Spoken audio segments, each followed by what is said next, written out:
Now, from the Pope John Paul II Cultural Center in Washington, D.C., Raymond Arroyo.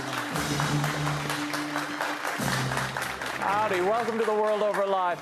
Thank you so much for being here. There is more to tell you about that mosque near Ground Zero controversy. The imam behind the project spoke out this week, and George Weigel is here to react. And New Jersey Congressman Chris Smith joins us to talk about his plan to end federal funding of abortion and embryonic stem cell research, and whether American tax dollars were used to pass a new pro-abortion Kenyan constitution. And later, we'll preview the Pope's trip to the UK next week with Archbishop Vincent Nichols of Westminster and the Dean of Westminster Abbey, Dr. John Hall. Westminster. We'll get it sorted out for you. And if you'd like to join in the program, please join us. We're at 1-800-221-9460 in the U.S. and internationally, 205-271-2980, or drop us an email, worldover@ewtn.com. Let's get things started. Here's the brief news from the world over this week.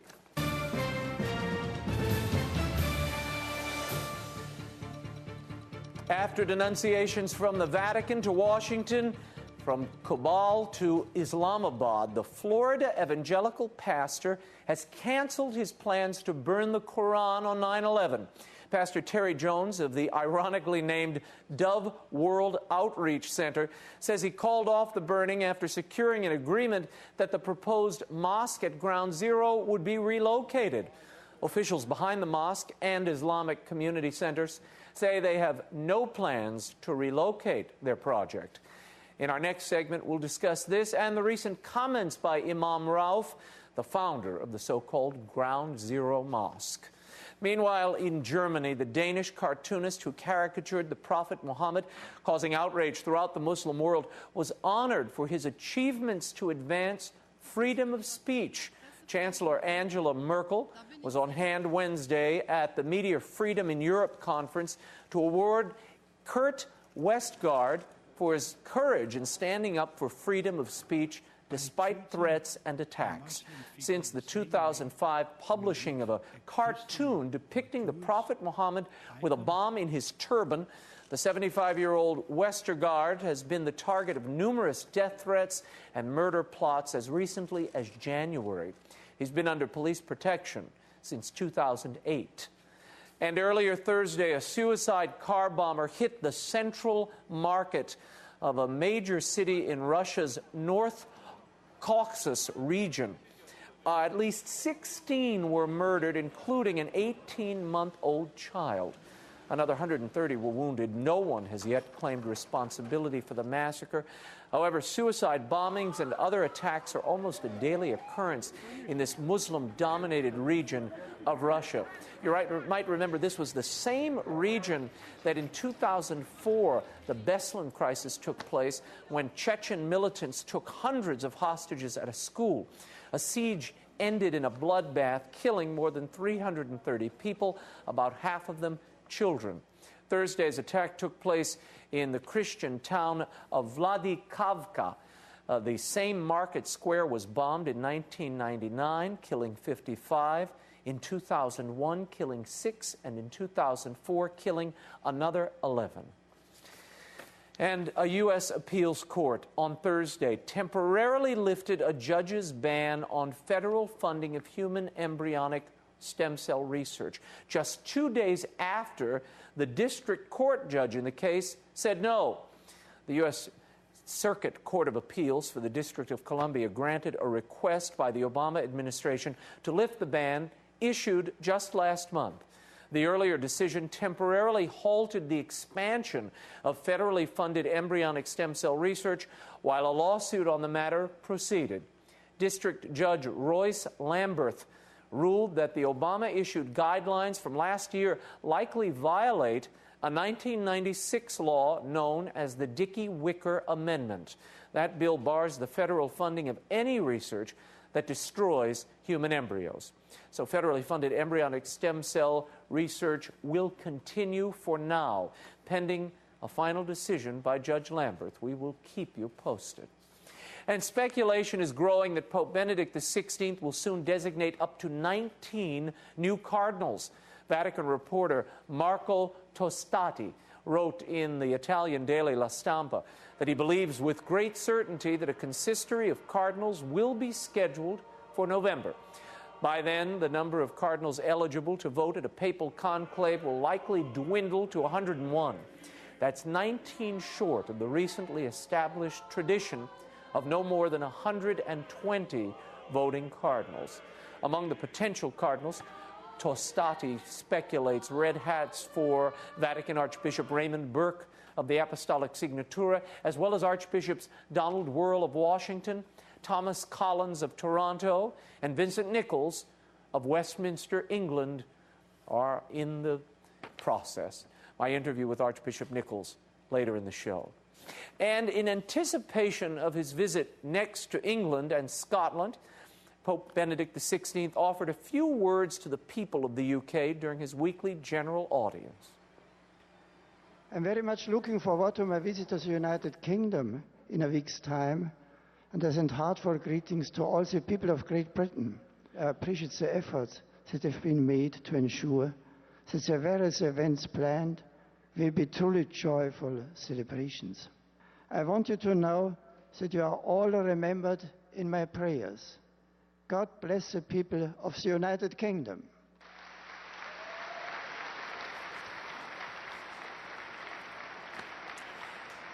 And be sure to tune in to EWTN's live coverage of Pope Benedict XVI's apostolic journey to England and Scotland starting next Thursday, September the 16th. And finally, a news item you husbands might want to pay attention to. What can possibly make women more happy than a weekend shopping trip to the local mall? Going to church, apparently. A new DePaul University study found that church attendance, not shopping, is the best way for women to boost their happiness during the week. Although shopping brings satisfaction in the short term, it corresponds with long-term patterns of unhappiness. See, I told you, honey. Attending church, on the other hand, was associated with long-term happiness, and dropping a donation in the basket is probably a lot cheaper than facing that Visa bill at the end of the month. And if you find yourself visiting Washington, D.C. on a Thursday night, why not come see us in person? Drop us an email at worldoverdc@yahoo.com. We will reserve a place down front for you. When we return, George Weigel on the Ground Zero mosque controversy and the dangers of extremism. The World Over Live continues in a moment. Stay right there.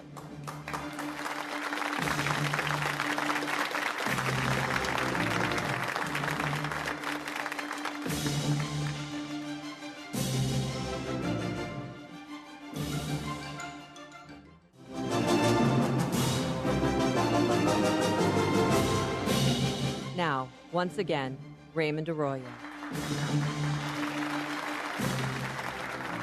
Welcome back to The World Over Live. My first guest is a senior fellow at the Ethics and Public Policy Center here in Washington, D.C. He's a theologian. He's an author. Most of you know his amazing biography of Pope John Paul II, Witness to Hope.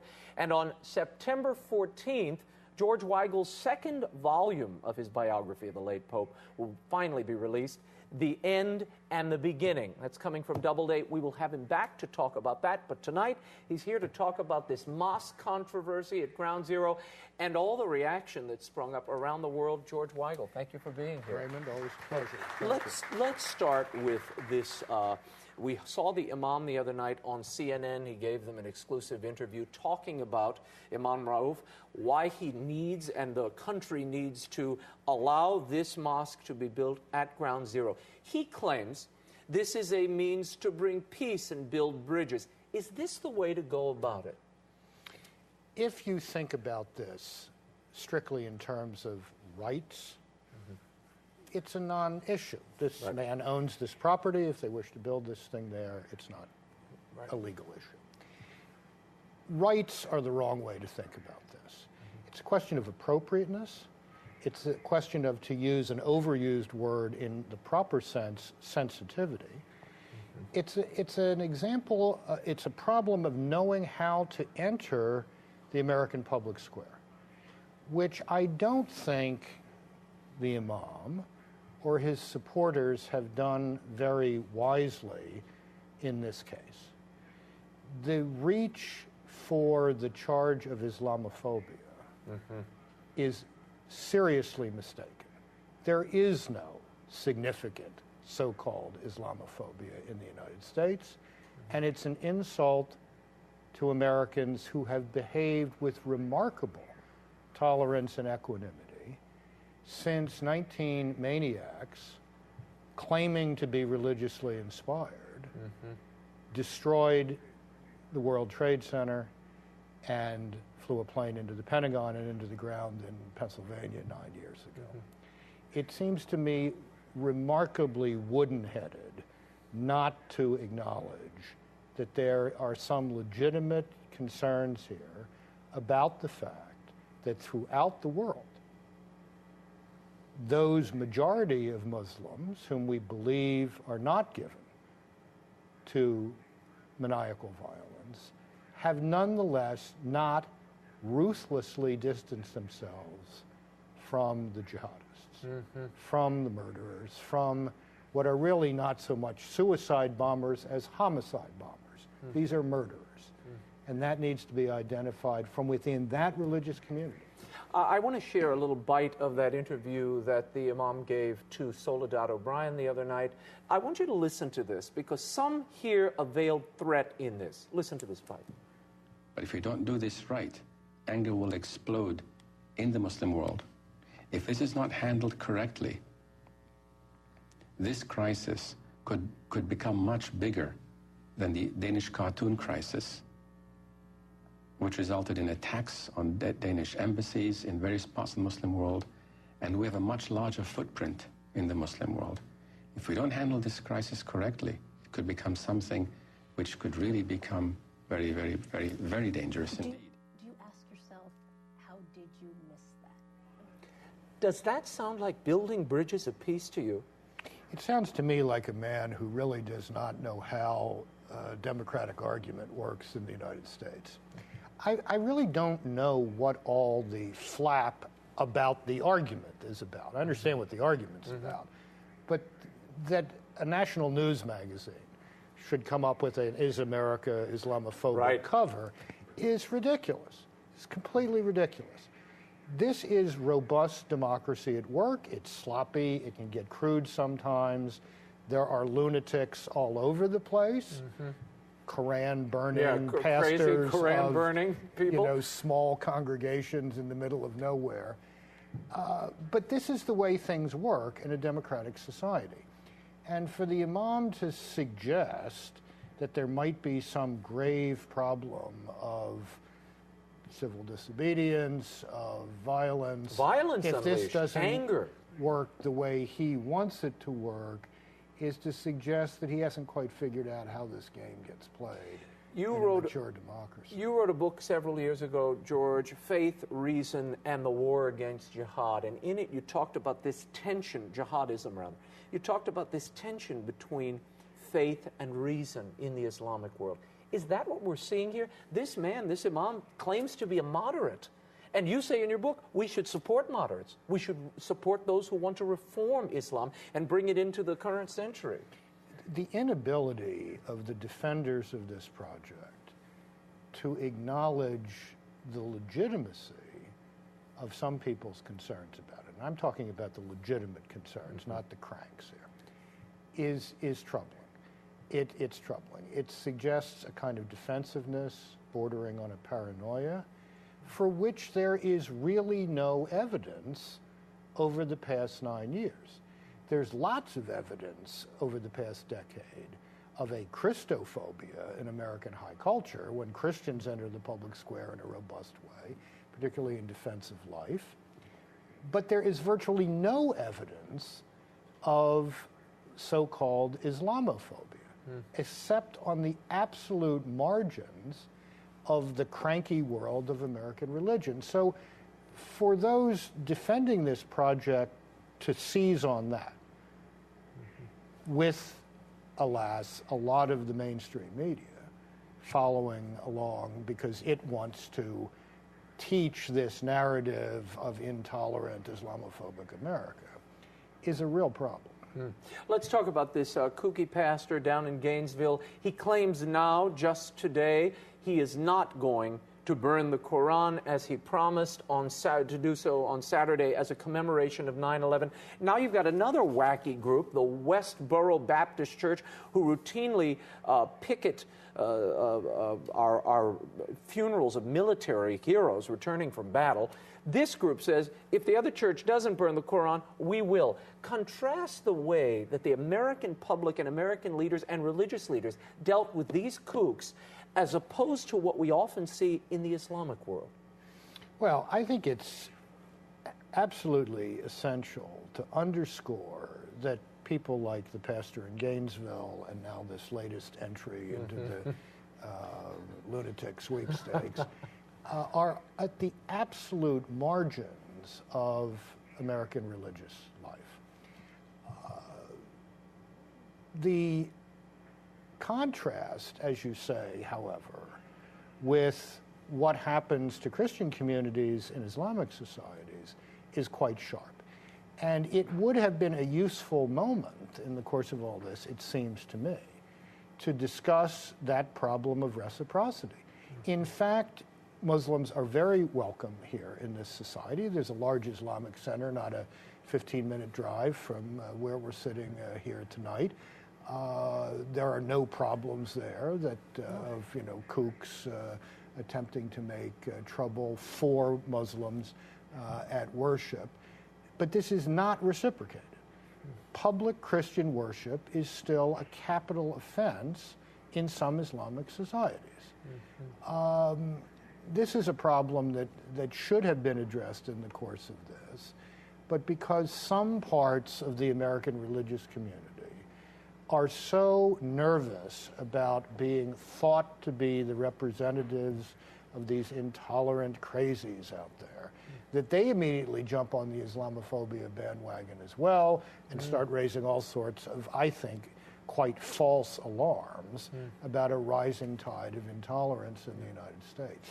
Tie this in. You talked about the Christophobia that exists in our secular world. Pope Benedict next week will go to the UK, the heart, if you will, of secularist Europe, an experiment that he has long critiqued and offered some prescriptions for. What do you expect to hear during that visit, and what do you expect to see? Well, the religious heart of the visit, of course, will be the beatification of John Henry Newman, for which many of us have hoped and prayed for many, many years. The, I think, intellectual, or if you will, public centerpiece of those 4 days will be the Pope's address in Westminster Hall. Very historic place, site of the trial of Thomas More, among many other great events in English history.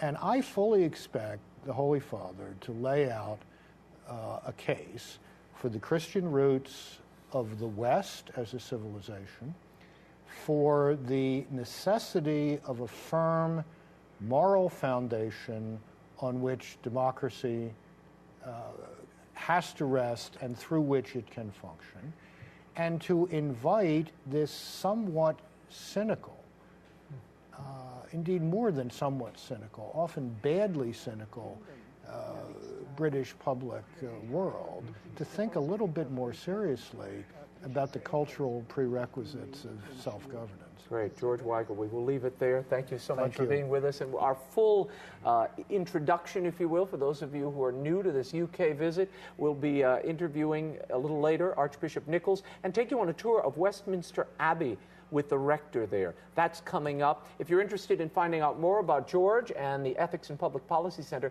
visit their website, eppc.org, and he'll be back in a few weeks to discuss his new book, The End and the Beginning, the continuation of Witness to Hope, the John Paul II biography that has sold hundreds of thousands of copies. You've got to read the new version. When we return, Congressman Chris Smith returns to the show. The World Over Live continues. Stay right there.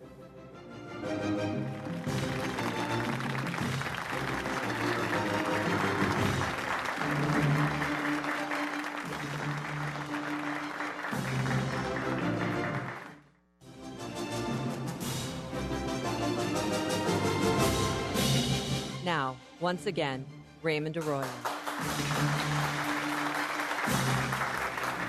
Welcome back to The World Over Live. On September 16th, the Pope will arrive in the United Kingdom. The centerpiece of his visit will be a stop at Westminster Abbey. Before we bring Congressman Smith on, I want to share this with you. We were recently treated to a tour of the Abbey by the Anglican Dean of Westminster, Dr. John Hall. I talked with him at the heart of that famous and formerly Catholic cathedral near the tomb of St. Edward the Confessor. He spoke about his expectations for Benedict's visit to the Abbey, as well as his view of Anglican-Catholic relations in modern-day Britain. Take a look. Dr. Dean, first of all, thank you so much for having us here. This is such a splendid moment and an occasion.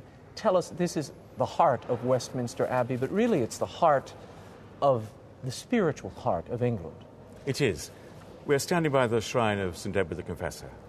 Edward was King of England from 1042 until 1066. He died and was buried in the church that he'd built. I mean, the extraordinary story is that on this rather damp little island outside London, Thorney Island, surrounded by water, he decided to rebuild the monastery that was here and to build a huge church, a Romanesque church, because his mother was Norman, he'd been in exile in Normandy, so it was in that style. About as big as this church, you know, the great Norman round arches and so on, great pillars. He built that church. It was consecrated on the 28th of December, 1065. A few days later, he died and was buried here.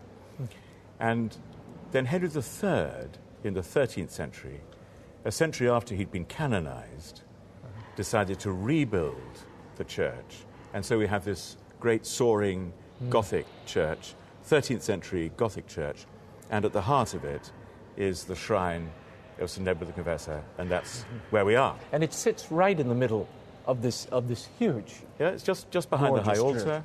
And just the other side of the road, behind Westminster Abbey, is the Palace of Westminster, which we know is the Houses of Parliament now. There's Big Ben. Right. It's where the House of Lords meets, House of Commons meets.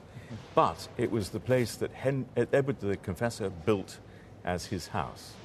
The Palace of Westminster, there since the 11th century.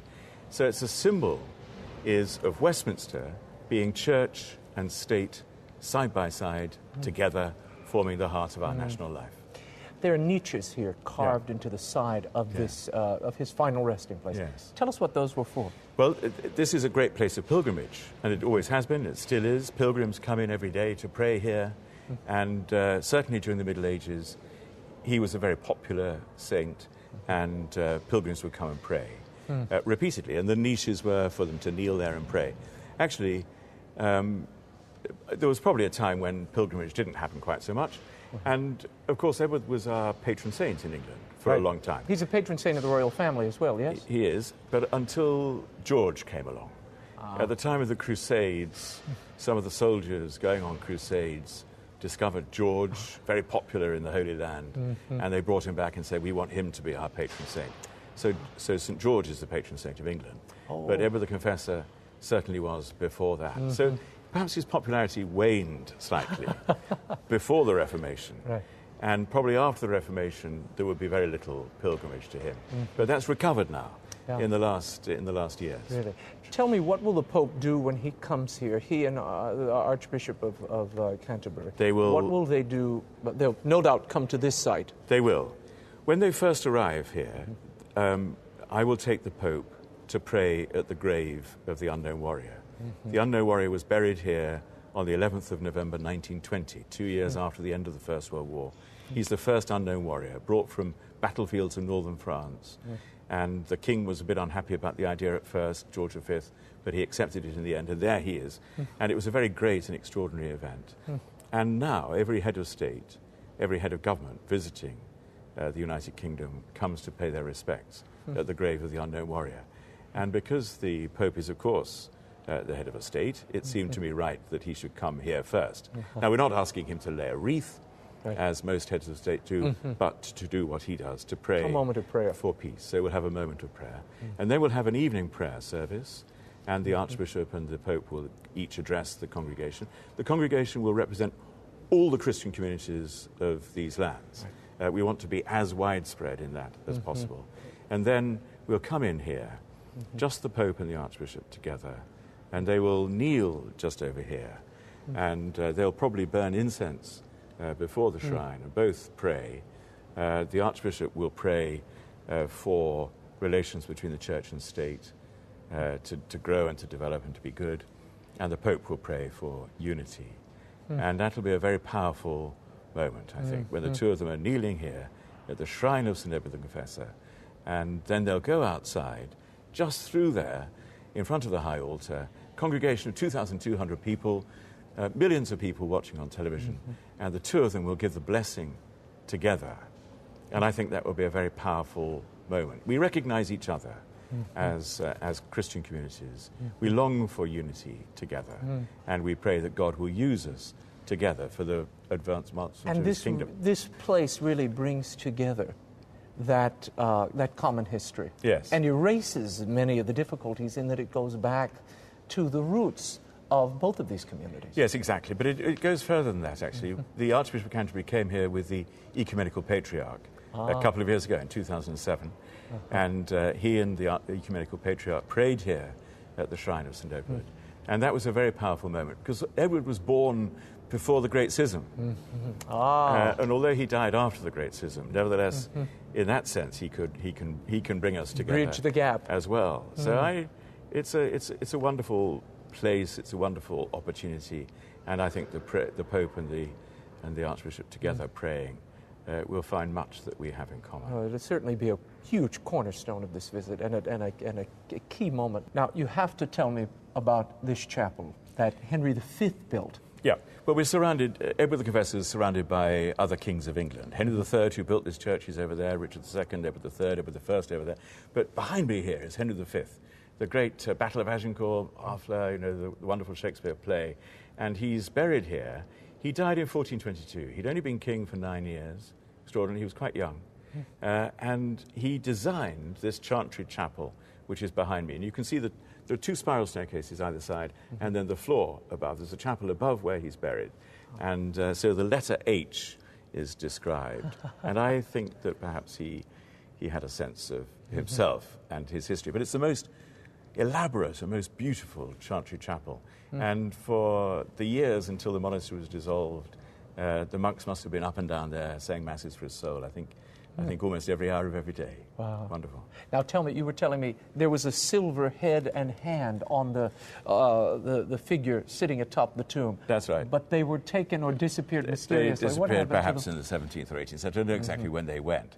But they've been replaced now with silicon models.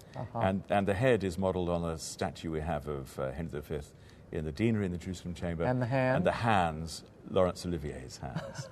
Tarquin Olivier, his son, told me that. I love that story. Well, thank you for sharing it. That's fantastic. And for a final glimpse of what you can expect when the Pope visits England, here's a bit of my recent conversation with Archbishop of Westminster, Vincent Nichols. Take a gander. Tell me, in your mind, personally, what's the meaning and the importance of this papal visit? The first time the Pope has come for a state visit here in the UK.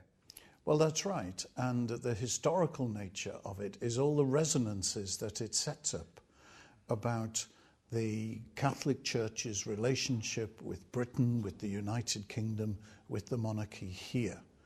And also all the impact that this visit can have on the way people perceive the role of faith in God in our society today. So it has deep historical significance and deep contemporary relevance. And I think it's the combination of those two things that makes this visit so important. Some have said that the British society is largely secular today and becoming ever more secular, hostile to faith, or uncaring about it. Is that a fair appraisal, do you think? No, I don't think it is. I think there are strong voices in the public culture which are hostile to faith. I think we have secular institutions and that is understandable. But I think our institutions at times absorb something of that hostile public culture and become rather negative in their attitude to religious faith. Now, Pope Benedict has a very interesting phrase. He likes to talk about a positive and open secularity. So he recognizes that institutions in multi-faith, multicultural modern societies are properly secular, but he expects them to be positive and open in their attitude towards religious faith and to the Christian faith, particularly in Europe. So in our society, there are all those different influences, but for many people, religious faith is still an important sentiment. It's an important point of reference. It mightn't be terribly well developed, but it is certainly not entirely forgotten. And I think the Pope and all those who seek to proclaim the gospel, especially in practice, find actually quite a positive echo in this country. Do you think there's some risk for the Queen inviting the Pope to her country? She also is the head of the Anglican faith. Might there be some risk for her in that you have the Pope coming at a time when Anglicanism is facing such grave challenges? Indeed, it seems to be pulling apart in points. Might this draw the question again? You have the Pope as the head of the Roman Catholic Church and the Queen as the head of Anglicanism. Might that comparison be a difficult one or an uncomfortable one? Well, I think the reality of the Anglican Communion and the Church of England and the established church in Scotland are all a bit more subtle than that. And I think the Queen will be very aware of those subtleties. But I think what she and Pope Benedict have in common is a very profound conviction that the Christian faith serves the human project. And, as you were, a commitment to Christ is a commitment to one's fellow neighbours and to one's society. And I think they both understand the importance of institutions as well. The Queen represents the institution of the British monarchy, and the Pope represents the institution of the Catholic Church. Institutions today have a hard time. So here are two Christian institutional leaders who will have a natural affinity and an understanding. Let's talk about the Pope's visit with the Archbishop of Canterbury at Lambeth Palace. There is this sad history between the Anglican and the Catholic Church at times. Will that be recognized at all as a part of that first meeting and the continuing interactions? Well, I think, you know, the history that is in the memory of these two men is one of great progress in mutual understanding, in fraternal care for each other, and in shared endeavour in attempting to bring the gospel. And the Catholic Church in this country, and I think everywhere, has no interest in a weakened Anglican Communion or a weakened Church of England. We need, you know, to be robust and strong partners one to another. And I'm sure that will be some of the tone of the meeting. One of his major addresses will be at Westminster Hall. This having such historic resonances. This was where Thomas More was condemned. The Catholic resonance of that alone will no doubt hang in the air a bit. Why is he speaking in that venue to British society at large? Well, it's the best venue in which to do so. It's the venue in which major world figures are invited to address the two houses of Parliament. But this is a broader audience still, and it will include not only political leaders and civic leaders, leaders from the different sectors of society, the diplomatic corps from around the world. It will be a very glitzy moment. And the Pope will have this opportunity of appreciating the resonance and the history of the place that he's in, of the culture that he's coming to, the country he's coming to see, of the contributions that England has made to science, to the broad fields of knowledge. And in that line, he will, I'm sure, want to say, look, faith is a great partner with reason in enabling the human spirit to soar and to achieve its best and to serve the needs of the poorest in the world. It will be a very, very remarkable moment, and I'm quite sure that Pope Benedict will relish it and will rise to it and will help us to see, in a phrase that I think captures a lot of his mission, that faith is not a problem to be solved. It's a gift to be discovered afresh. What do you hope will be the final result of this papal visit for the future of the faith here and for the people of other faiths? Well, as I say, I think a good expression of the Pope's mission is to present the argument over and over again that faith is not a problem to be solved, but it is a gift, an enrichment to be discovered afresh. And that's what I would be looking to see advanced through this visit of Pope Benedict to the United Kingdom in September. And our coverage of Pope Benedict begins September 16th. We hope you'll join us. We'll be bringing you every moment from the UK. As we reported earlier, the U.S. Circuit Court lifted an injunction that froze all federal funding of embryonic stem cell research this week. And there are plans afoot at the Capitol to change the underlying law that forbids funding any research that requires the destruction of human life. To discuss and to explore some religious rights issues and this important stem cell funding, I'm joined by a leading member of the House Pro-Life Caucus, New Jersey Congressman Chris Smith. Congressman Chris, thank you so much for being here. Let's talk, first of all, there are moves afoot in the Congress to change this amendment that forbids using embryonic stem cell research because it demands the destruction of the embryos. Exactly. What is this plan? What does the bill look like? And what are the prospects for passage? Well, there are a number of bills introduced, but probably the main one is introduced by Diane DeGette from Colorado. She is a leading pro-abortion member of the House. And what it would do, I mean, we've had a 15-year-old law that says that no federal funding for experimentation on embryos unless it's for their benefit. If somehow they derive some benefit in terms of maybe they're sick or an unborn child happens to be sick, well then you can make a moral rationalization that you're actually enhancing their lives while getting information that could be useful elsewhere. Unfortunately, the Obama administration has broken the law, and the court found that to be the case, and is now funding the deliberate destruction of embryos in order to derive their stem cells for use elsewhere, for experimentation purposes or whatever. And that is so morally objectionable. I mean, we as a society repel at the idea of using human subjects for experimentation because the greater good somehow will benefit. Well, that's not the way that a civilized society should treat its weakest and most vulnerable. Thankfully, the judge found that to be the case. And it's anyone's guess what the final adjudication will be in the courts. We will fight very hard against Diane DeGette, Nancy Pelosi, Barack Obama, the abortion president, as they try to further dehumanize human embryos.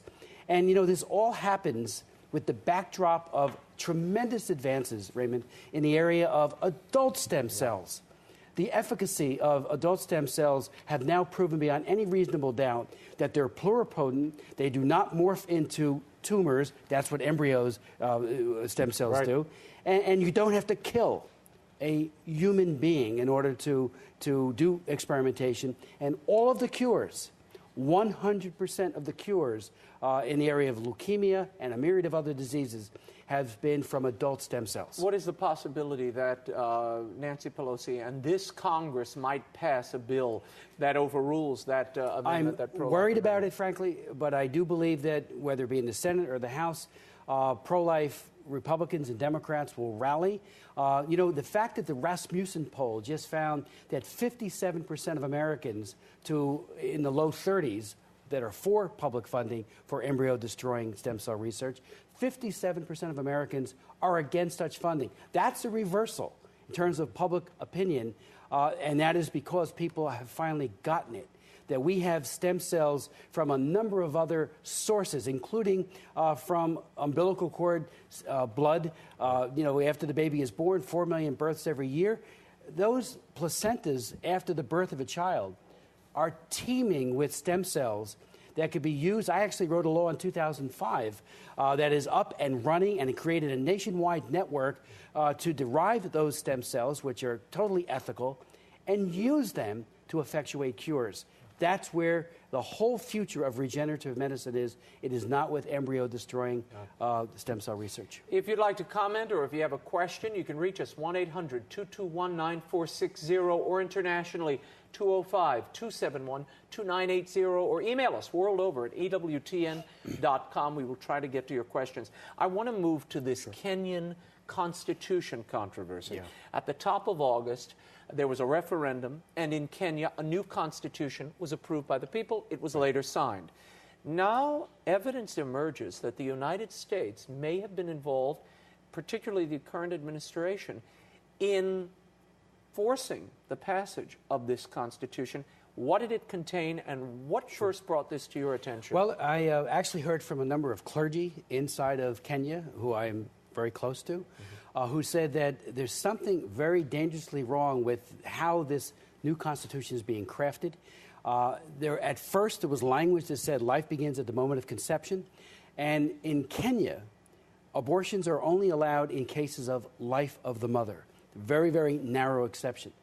The United States government has been absolutely behind the effort to push the Yes campaign, a referendum, that includes a change, a radical change in the law as it relates to abortion in Kenya. And what was put in by a so-called panel of experts, not by the legislature, by a panel of experts, was a health abortion. And a health abortion. And we all know what health means. It's a very elastic term. And as the Roe versus Wade said so clearly in Doe v. Bolton, you know, the World Health Organization definition of health is anything can come under that mantle, and it really leads to and is de facto and de jure abortion on demand. So here steps in the Obama administration.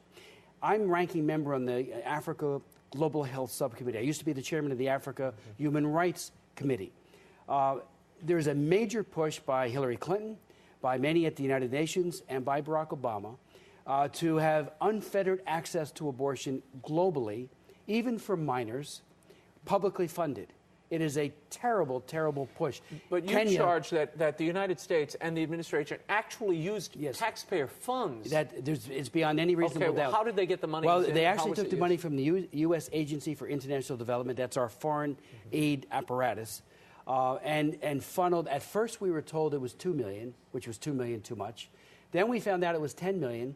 And then I asked, and I was joined by two other members of Congress, that an Inspector General report be done, a real, honest-to-goodness investigation. It's not finished, but the preliminary information that we got from the Inspector General for USAID, as it's called, found that $23 million, and maybe more, has been expended. There were 7 major grantees, 60 sub-grantees, and get this, some of these grantees were told, get us 20,000 votes for the Yes campaign.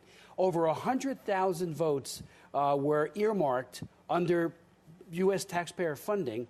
It was a political campaign run out of the White House and run out of the State Department. With the intention of enshrining these abortion rights in the Constitution. And other parts, too. There's also, as well as Sharia law. There's also Sharia law. The Qadi courts are explicitly established in this Kenyan Constitution so that women in Kenya, under these courts, will be unequal. What a thing for the U.S. government to be promoting a type of jurisprudence and law and a type of court that treats a woman so unequally vis-a-vis a man. And we did it, $23 million, and it's shameful. It's also against the law. There's a law that goes back to the early 1980s called the Cisgender Amendment that says very clearly we shall not expend federal funding either lobbying for or against abortion. It's a one-sentence law that has been continued year in and year out. When you lobby and you push for in a referendum and in legislation a new constitution that liberalizes abortion on demand, you have just broken the Cisgender Amendment. And hopefully all of this will come forward. Hopefully we don't get a whitewash from the Inspector General. I'm always worried about, looking too shallowly at the information. But we've been assured repeatedly that they're going to do a thorough job. But what we know now, we've funded organizations that promoted the Yes campaign, and we know now that this Constitution unleashes abortion on the children and the mothers of Kenya. You have also been monitoring a situation in Vietnam, yes, where there seems to be religious persecution underway. What's happening there? Well, when the Vietnamese government, I've introduced legislation, it has passed twice in the House and failed in the Senate, called the Human Rights in Vietnam Act. It's pending again in the House. It has not come up onto the floor.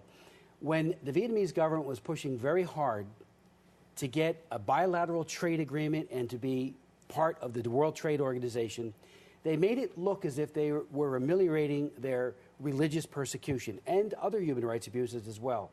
It turned out all to be a facade, a phony, a feint. They have now cracked down on human rights issues. Democracy activists, Catholics, members of the Buddhist faith. There was a Catholic funeral procession. Well, and a specific case in Khao Giang, just south of Da Nang. Back on May 4th, one of the things that the Vietnamese government is doing is that they're taking properties. And we all know and we remember, the Nazis did it. They took Jewish properties. They took Catholic properties. They took other faith properties. The Soviets did it under communism. It is part of a way of you just take all of their assets, you steal them, and you send the believers on their way. Well, Vietnam has been doing that systematically. Our ambassador, the U.S. ambassador, says it's just a land dispute. I beg to differ. This is all about displacing a huge 80-plus-year-old Catholic parish. And get this, and this was so sad. On May 4th, a very elderly woman died, and they were carrying the coffin to the cemetery. Over 100 police, thugs, and these were so-called riot police, broke this up, tried to take away the casket, and beat people. We know of at least 3 people who have been killed. One man was beaten so badly that he bled from all of his, his ears. They just beat him with batons, electric shocks, and the like. And we're asking for a full investigation. I have legislation that would do that. But they're targeting people of faith. They're targeting the Catholic Church in Vietnam. And we're saying to this administration, Obama, put Vietnam on what we call the country of particular concern, CPC. Mm-hmm. Because they are, and then sanction them. And are they receptive, or do these religious and human rights kind of get? Unfortunately, under the Obama administration, and remember, I've been in Congress 30 years. Right. I've written more laws on human rights, the trafficking laws. I've written laws on all these different issues because I believe so passionately. That's our obligation under Matthew 25. When I was in prison, as a political prisoner, for example, did you visit me? Did you try to get me out? It's all about helping the weak and disenfranchised based on their circumstance, especially because these people are giants morally and every other way. We have taken the human rights issues and throw them into the back of the bus or under the bus and have had no real cohesive policy. While and the dictators know social issues and the dictators know that. Mm-hmm. And China is the quintessential case of abandoning human rights by this administration. Tragic. Vietnam, we want to talk about that in a moment. Sure. John from Philly, you're on the World Over Live. What's your question, John? My question is to Chris there. Do you feel optimistic that the American people are grasping the real significance of this stem cell issue, or is it not fully comprehended, or do you feel that the American people will do the right thing and come forward about not proceeding on this kind of research? Not wanting no, great question. I do think they're grasping it. The fact that the Rasmussen poll had 57% of the people saying no public funding, that's a reversal of fortunes. People are beginning to say there's something that is efficacious and ethical that works. It's called adult stem cell. And frankly, those pushing embryo-destroying stem cell research have actually been a retardant to the work on adult stem cells because they've made people think, and researchers, this is where you ought to put your money. Right. So my bill alone, the one that passed in 2005, was hung up in committee for almost 5 years by the embryo-destroying stem cell crowd who said, we have the answer. And again, all of the breakthroughs have been in the area of adult stem cell. I think they're beginning to get it. Expect major liberal media to falsify, as they did so effectively through the latter part of the Bush administration, and especially during the Clinton administration. I mean, they really... Well, as Dr. Deischer, who is herself an adult stem cell researcher who's patented a number of breakthroughs herself, she said often when this is reported, they conveniently drop the adult part and just call it stem cell research. So people are confused. They don't know what this is. I testified. I'm one of the co-chairs of the Alzheimer's Caucus. Some years ago before Arlen Specter's committee, and he started off the hearing by waxing eloquent about this big breakthrough in cardiac repair from embryo-destroying stem cell research. I said, time out, Mr. Chairman. Everything you just said, you misattributed to embryo-destroying stem cell research. It was all adult stem cells. And so you're right. They either drop it or they give false attribution to what caused this breakthrough, and it's adult stem cells over and over again. Let's quickly talk about China, something near and dear to your heart. You've been following that one-child policy, that barbarous policy there for years. Now it appears this week we get news that I guess the communist regimes are falling. China's saying that the one-child policy, they're going to roll it back a bit. Castro's saying his economic system doesn't work. So a banner week. But tell me, why are they backing off of the one-child policy? Well, I think the Chinese government has finally listened to some of their demographers who are saying that you have such an aging population, the disproportionality of people who will be 60, 70, and 80, half of their population in just a few years' time will have to be supported by the young people. The ratio I saw was 1.6 to 1 of young people to over 60. There's also the missing girls in China. There's estimates of about 100 million girls, we call it gendercide, who have been picked out, selected to be destroyed simply because they happen to be girls under the one-child per couple policy. And let me just say parenthetically, this is the only policy in the world, Raymond, that makes brothers and sisters illegal. And it's been going on since 1979. So we have a situation where 40 million men by 2020, according to the demographers, will not be able to find wives because they have been killed through sex selection abortion. Unbelievable. It is an outrage, the worst human rights crime in history. It looks like they're starting, and please, take it with a grain of salt, because they haven't done it yet. These are just announcements. I want to go to the phones very to. quickly. Dan from Pennsylvania, real fast. We've got a minute and a half. Hi, Raymond. I just wanted to ask Congressman Chris the question about the November election and how important this will be to get rid of Obama health care. Sure. I think these may be the most important elections, followed closely by the 2012 presidential. We are dealing with the abortion president. Every aspect, including Obamacare, in more than a half a dozen instances, have abortion funding in it. And we will see, if he's allowed to get away with all this, an exponential rise in the number of children dead, women wounded by way of abortion. No, the time has passed. I mean, this is 2010. We know about the life of an unborn child. They should be looked as patients in need of care and interventions, not dismemberment and chemical poisoning and other violence against that child. And we also know it hurts the woman severely, especially psychologically. Congressman Chris Smith, thank you so much for being here, and we will be in touch. I appreciate it. Thank you. Well, that is all the time we have. But remember, you can join us each week. You can find updates and the occasional commentary by me, if you follow me on Twitter at twitter.com/Raymond Arroyo, and on my Facebook fan page. You can always find me at RaymondArroyo.com. Remember, the prayers and personal devotions of Mother Angelica and the entire Mother Angelica collection, including my biography of Mother, is available at bookstores everywhere and through the EWTN Religious Catalog. Until next week, we'll be scouting the world over for all that is seen and unseen. On behalf of the staff and crew of EWTN News, I'm Raymond Arroyo. Thanks for watching. We'll see you next week. Coverage of the Pope in the UK. Don't miss a moment of it. Bye